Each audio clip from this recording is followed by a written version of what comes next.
ప్రియ సోదర సోదరిమణులారా, అస్సలాము అలైకుం వరహమతుల్లాహి వబర్కాతు. ప్రవక్త ప్రవచనం కార్యక్రమంలో భాగంగా ఈనాటి హదీసు.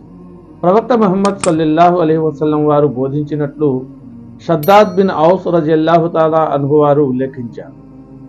ఎవరైతే తన ఆత్మ పరిశీలన చేసుకుంటాడో, మరణానంతర జీవితం కొరకు సదాచరణ చేసుకుంటాడో అతడే వివేకవంతుడు. మరెవరైతే తన మనసును దాని కోరికల అనుసరణకై వదిలివేస్తాడో, తరువాత దైవానుగ్రహం పట్ల ఆశలు పెంచుకుంటాడో అతడే అసమర్థుడు, అంటే ధైర్యహీనుడు.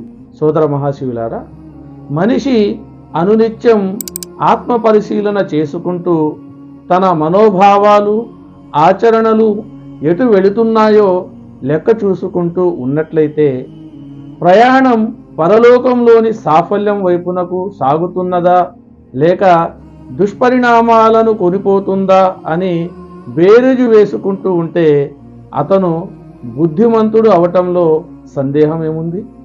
అలాగే ఒకవేళ అతను తన మనసుపై అదుపు లేకుండా అది కోరినవన్నీ దానికి అందజేసుకుంటూ ఉన్నట్లయితే తన చేతకాని తనానికి తగినట్టుగా నేను ఎన్ని ఘోరాలు చేసినా నా ప్రభువు కరుణామయుడు నన్ను మన్నించి కాపాడుతాడు అని ఆశల పేకమేడలు కట్టుకుంటే అవి పరలోకాన కుప్పకూలటం తథ్యం.